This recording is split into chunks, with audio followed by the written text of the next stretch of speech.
Welcome back to another reading and correcting of Tristan with me, Kendar, the Tiger Writes, and Ty, the Tiger Supervisor. Today we are doing Chapter 1. A spasm racked his body. I remembered a woman in tattered clothing, a switch, electricity coursing through him, darkness, another spasm. Shackles, guards, was forced into a tube. Then it filled with liquid. He remembered anger held deep within him, a promise to himself that he would escape and make those responsible pay. He held his breath, knowing it was a futile gesture of defiance. It enraged him that he'd lost the fight with his body, even knowing the cost of it. He tried to breathe, choked on the liquid, and darkness claimed him again. There was another spasm, and this time he opened his eyes. He was floating in a thick liquid. He tried to breathe, but his lungs filled with it, not air.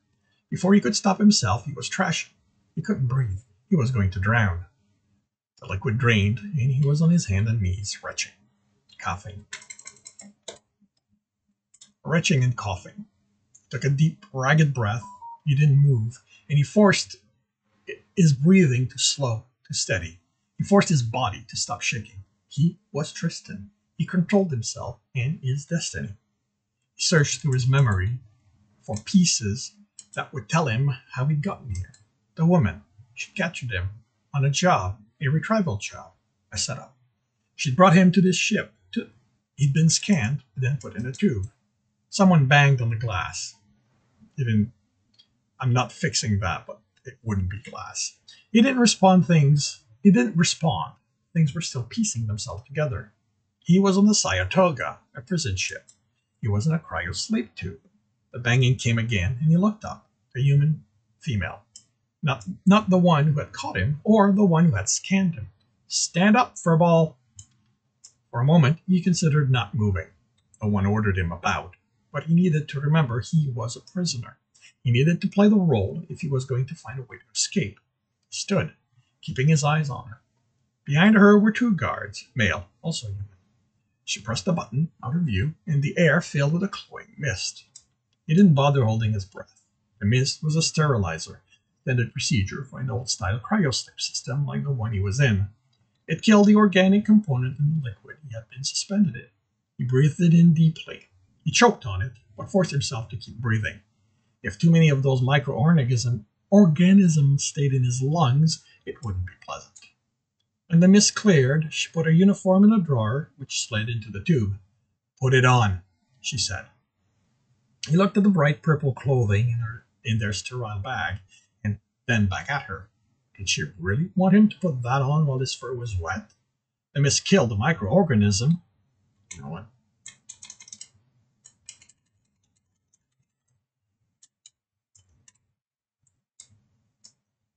Killed the microorganism, but they were still in his fur.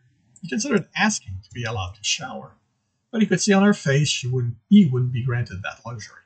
Humans didn't have that problem. Liquids just dripped off their bodies. He looked at the bag again, then shook himself. The sudden motion made the guards take a step back and lift their weapons, but she didn't react. With a gesture, she had them lower them. She watched him, took in his body. There was amusement in her eyes, but also interest. He smiled back at her, though not a friendly one. He showed teeth, a muzzle full of pointed teeth. She didn't react. Interesting. He considered her. Her eyes kept drifting down, and her face flushed lightly. He thought about enticing her, using her desire to his advantage. He could make a show of slicking down his fur, of putting on the clothing. He decided against it. She wouldn't act on a desire, not here, not while the guards were present, and the area had to be under surveillance. He slicked down his fur in a few efficient motion, then extended a claw to slice open the bag. He noted he would have to trim them at some point. The old cryo system didn't fully stop the body from aging. It simply slowed it down tremendously. He pulled out the purple prisoner's uniform and put the pants on, dropping the shirt back in the bag. "Shirt too, for a bag." He kept his eyes on her for a moment. She now wore a professionally neutral expression. If he could manage to get her alone with her, he would be able to charm her then. He shrugged and put the shirt on. Humans and their taboos. He had fur. He didn't need clothing. But he again had to remember he was their prisoner. Prisoners complied.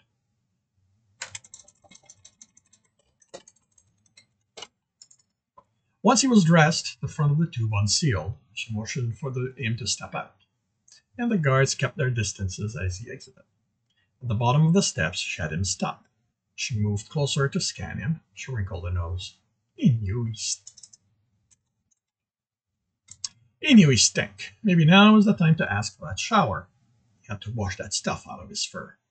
She was using a Toledo datapad to scan him. Yeah, it had subtle difference to the 200 model he'd last used. It wasn't an older one. As she turned to move away, he got a glimpse of the back. It was a 400. How long had he been in there? Tolera wasn't in the habit of updating their models. Tolera was in the habit of updating their models every 4 or 5 years. The 200 had just come out before he was caught. He'd missed an entire generation of them. Curled his fingers into a fist to stop himself from grabbing it out of her hand. Wanted to take it apart to see how it had been modified. What else had he missed?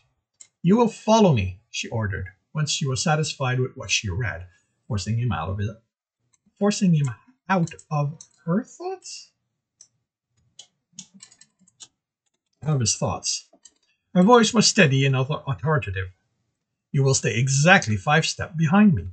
If you try to shorten the distance, you will be shot. Is that understood? Tristan studied the guard's weapon, Pistoron 3s, an older design from that company, but a reliable one. They were modified, not standard modification, and he doubted those made them less lethal. They wouldn't be shooting at him to stun. Actually, if he judged those changes correctly, there wouldn't be anything left of him if they shot. Fired. If they fired. He looked back at the woman and nodded. The human signed for understanding. His ears flicked the same message, but she wouldn't understand that. She started walking. He let her take 2 steps, to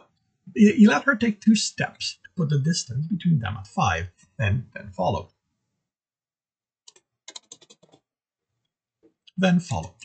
He matched the rhythm as well as the length of her stride. His 2 long claws clicking on the cold metal floor. The guard stayed 7 steps behind him. He smiled. They were afraid of him. Tristan took notice of everything around him as they walked. Terminals, comm system, access panel, as well as the type of locks on the doors, and brake. He also memorized the path they took. He didn't expect to have to or want to.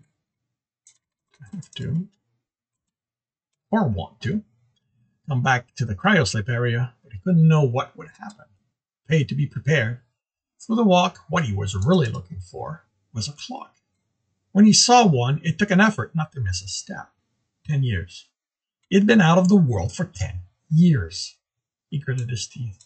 He felt his claws poke in the palm of his hands. That was the reminder he was letting his anger get out of control. Someone was going to pay. They were going to pay for making him miss who knew how many new security systems and weapons. His survival depended on him knowing what was out there, on studying them, making sure he knew how to defeat them. Felt wetness on his fingers and forced himself to calm down. He reminded himself that after all this was over, he'd have research material for years to come, and that made him smile. But first, someone was going to pay. Before he would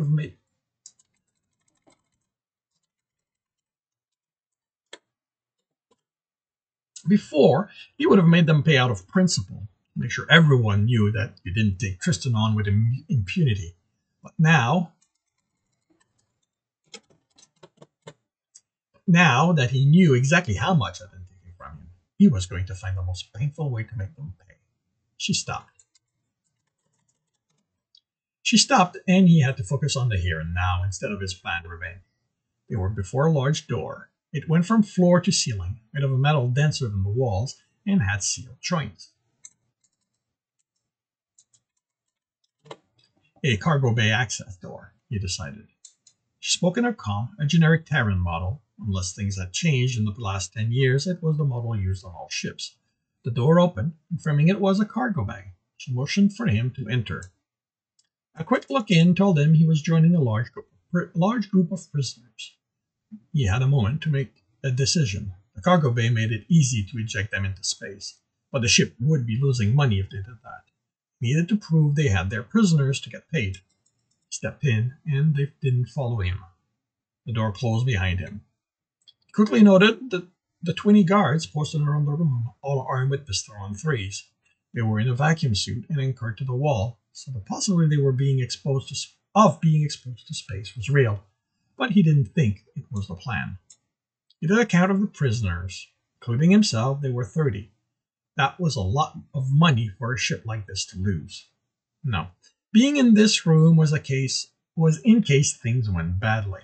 He approved of the guards. It was nice to know someone knew how dangerous they all were. I don't need to hear.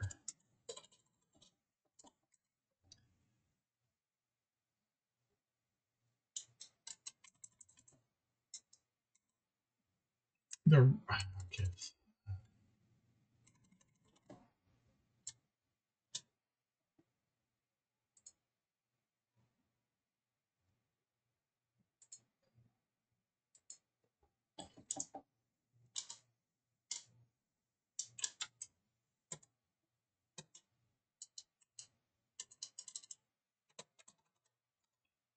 What the? Okay.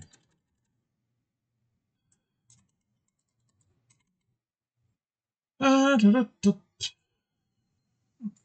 create a style for this because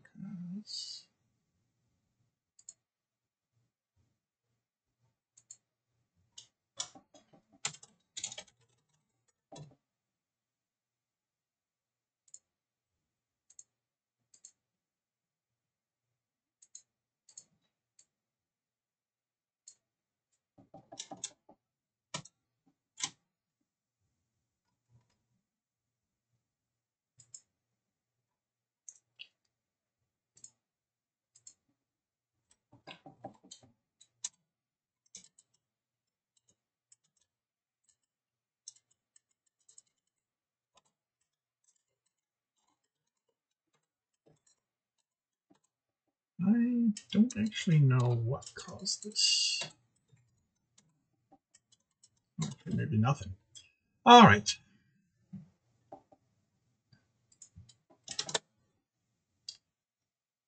The ratio was a little off. There were only 3 non-humans in the group: a Dairan, a Kirin, and him, a Somalian.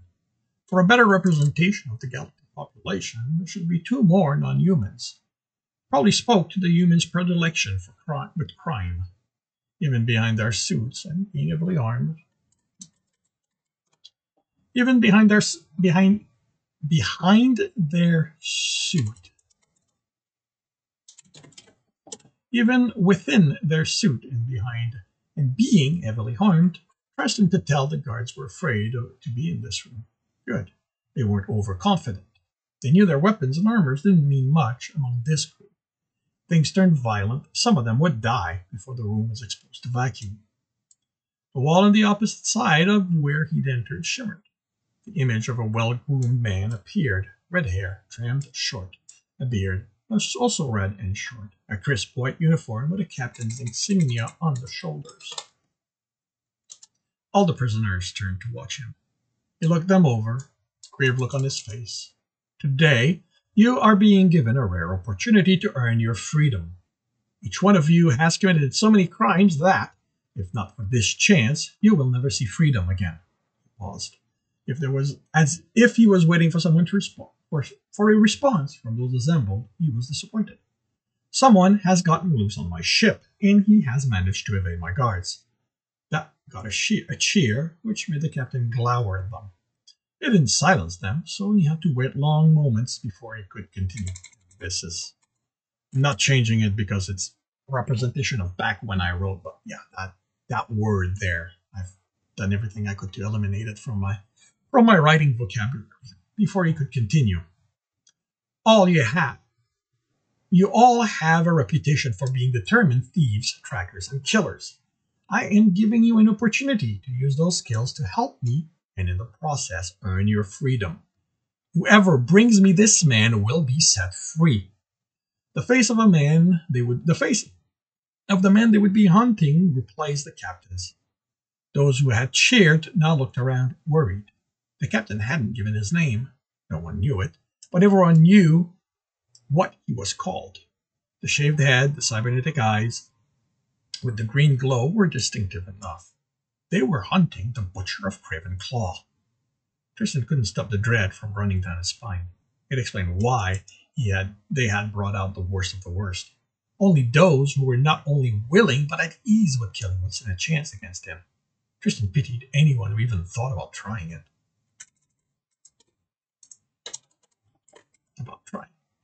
Should you think of using this as an opportunity for your own escape, the captain's voice came over the image.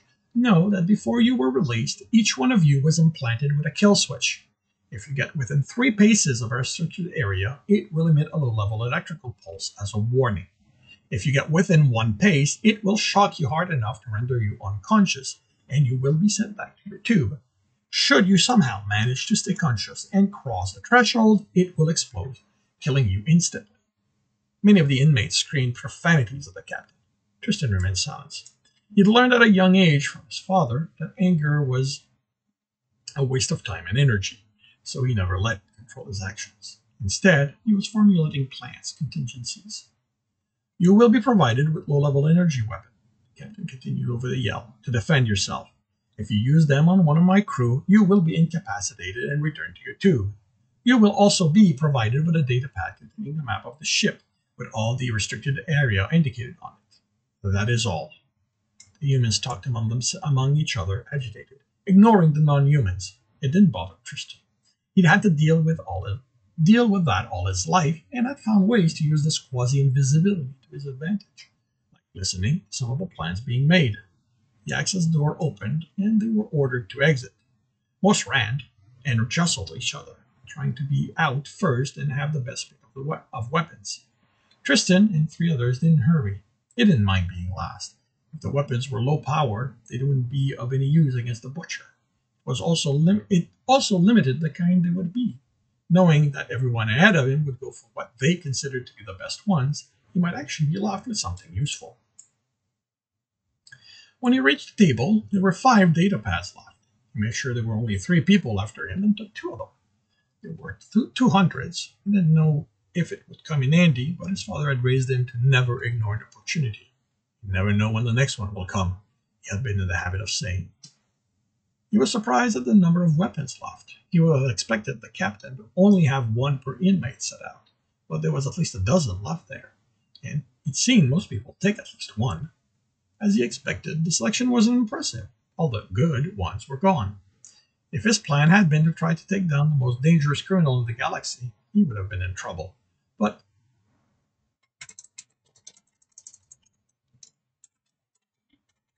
But for what he was planning, the selection was reasonable.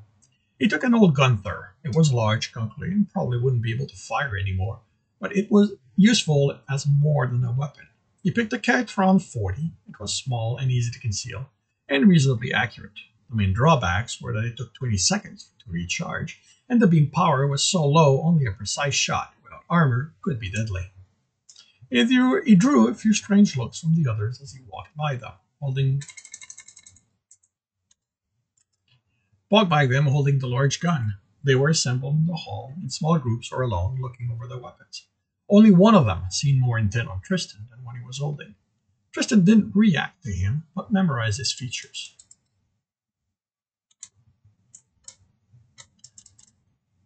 The layout of the ship was fairly standard arrangement of corridors, room, and lift. To someone who hadn't studied a large number of ships' schematics, it might seem like to all be rather random. He didn't pay attention to the people he came across. They gave him a wide berth. Obviously, they had been warned inmates were now walking among them.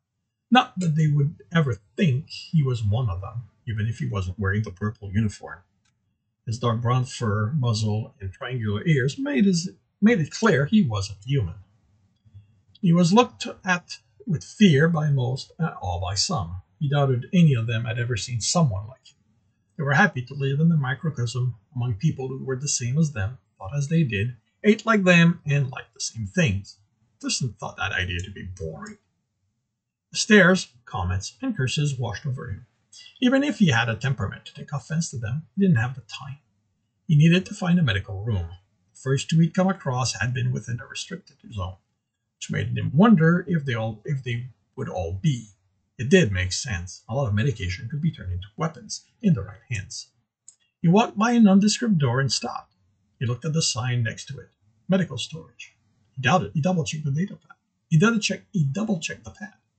This wasn't a restricted room. The storage room wasn't ideal, but what he needed could be in there. He could continue looking, but that would cost him time. Not to mention, he might lose the person following him. The door was locked, a second-generation Emmerich, same as all the others he'd seen on the ship.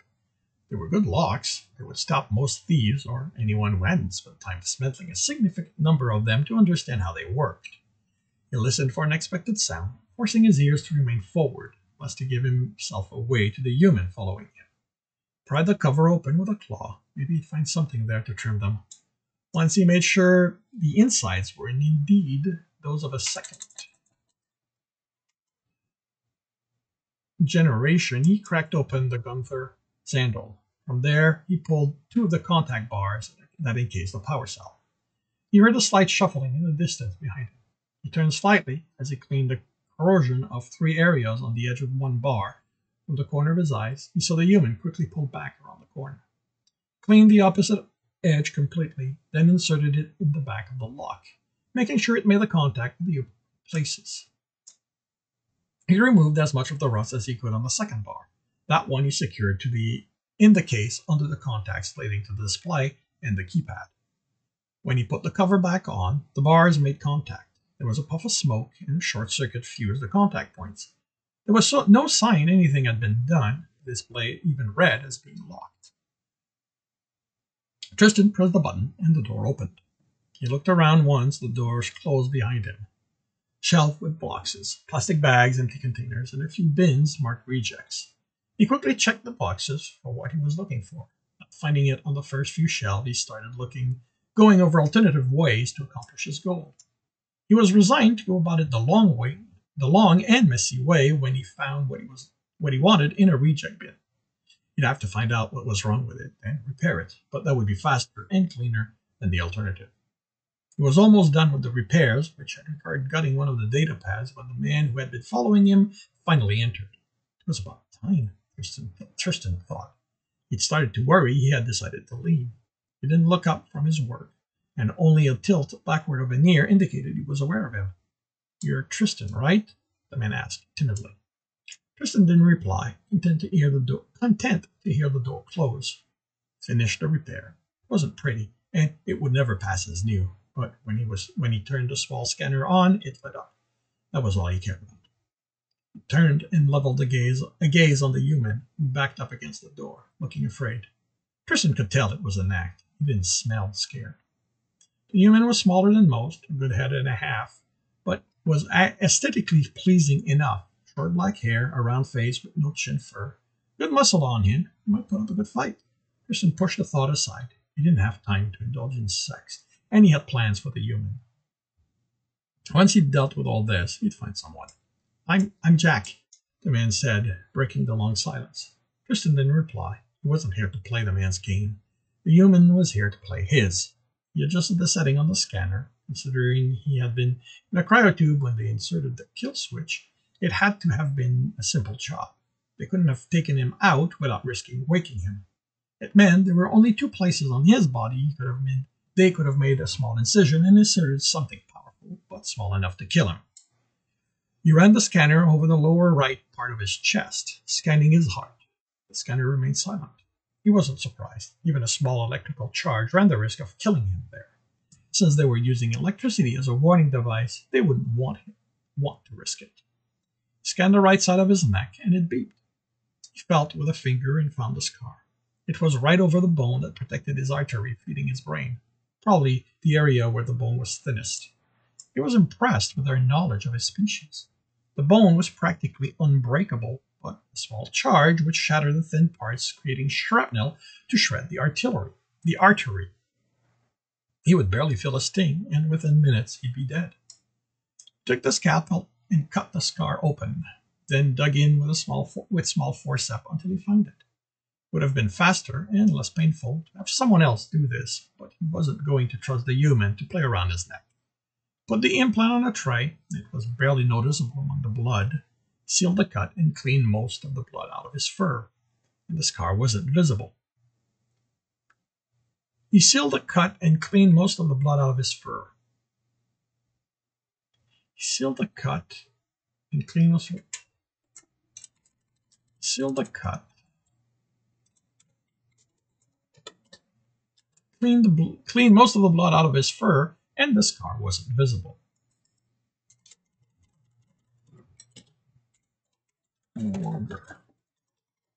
Was no longer visible. Even with his sharp nose, he couldn't make out the stink of the cryoseph.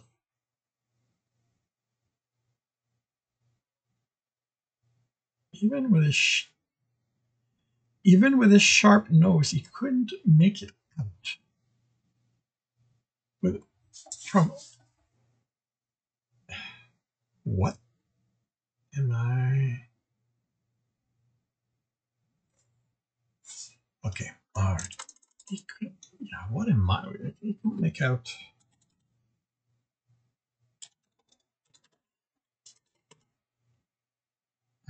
Okay. Even with his sharp nose, he couldn't make out the blood. The blood from the stink of the cryosleep fluid trapped in his fur. He turned to the human who had watched him through all of it, a perturbed look on his face. Come here. His voice was raw from the sterilizing mist and lack of use. The human shook his head. I said, come here, he ordered.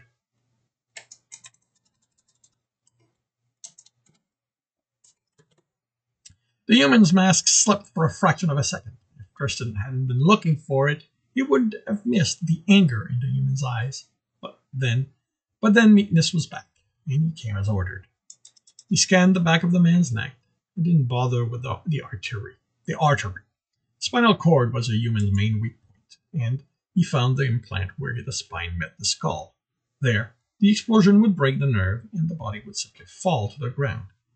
Put the scanner down deliberately within the man's sight, and picked up the scalpel. Don't move, Tristan said. The human tensed as the blade moved close to his neck. He waited for a moment to see if the human would drop his act. When he didn't move, Tristan started looking for the scar. Because of their lack of fur, they had been much more careful on the human. As far as he could tell, they hadn't left a mark. He cut the skin in the approximate area the scanner showed. He put the scalpel down next to the scanner and picked up his implant with the forceps, both of which were out of the man's sight. He rummaged in the cut. For a moment, he did his best not to cause too much pain, but he wanted the human to know he'd actually done something. Hold out your hand, he ordered, pulling the forceps out of the cut. He dropped the implant in the hand. Don't move yet. He used the sealer to close the incision, being careful not to leave any marks on the pristine skin. With that done, he wiped as much of the blood from his hands as he could. He picked up his thing, the gunter, and his data pad, and headed for the door. Well, what am I supposed to do with this thing? The human asked. Tristan turned. You do whatever you want. Throw it in the trash, put it in someone else's pocket. I don't care. Tristan neared to the door and saw the human check his pockets, looking at him suspiciously. When he didn't find anything, he looked at the scanner, a calculating look on his face. Tristan suppressed a smile. The human had followed him, looking to use him. Now Tristan had given him a way to get any of the other prisoners in his debt. He might ask for protection or earn favors. Tristan didn't care. All that mattered to him was the confusion having the released prisoner run free would cause. Now, he was ready to move on to the next part of his plan. And this concludes Chapter 1 of Tristan. If you are enjoying this, please subscribe, hit the bell, hit a thumbs up, share with your friends. If you want to read the book, there's a link to the retailers in the notes, as well as one to my Patreon, should you want to support me. With that, I shall wish you a good day.